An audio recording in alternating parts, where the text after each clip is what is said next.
Here's how a dead 13th century poet, a Norwegian sculptor, and a world war forged an unwavering friendship between two nations.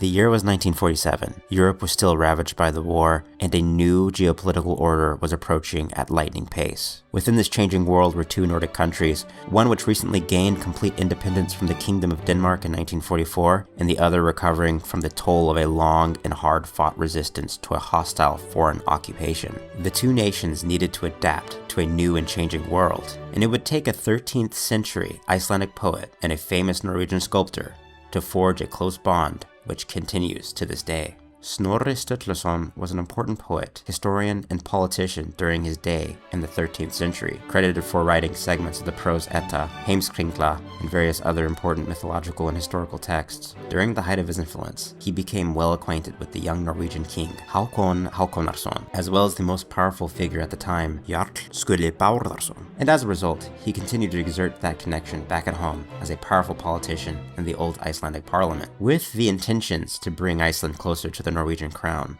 Jumping to the early 20th century, during a time of artistic explosion and expression, emerges a talented sculptor who helped define the city of Oslo, with one of his most famous works being one of the landmarks of the city, this being the statue garden in Frogner Park. This highly regarded sculptor, whose name is none other than Gustav Vigeland, would be commissioned to make a statue of the legendary Snorri Sturluson for the 700th anniversary since his passing. This would have coincided with the year 1941. However, the occupations of Norway and Iceland would halt that ceremony indefinitely yet. This brings us back to our year, 1947. Gustav Vigeland died a few years prior in 1943. However, his sculpture stood completed, and thus, after the calamities of war, and with the winds of uncertainty blowing towards the Cold War, the Norwegian state followed up to send delegates to the newly established Icelandic Republic. Along with these was the then Crown Prince, Olav V, and in their cohort was the symbolic Vigeland statue of Snorri.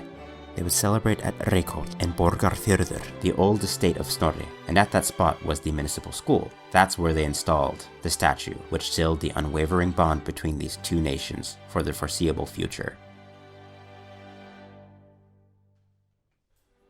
A year after this event, a second casting was raised in the Norwegian city of Bergen, and both continue to stand all these years later.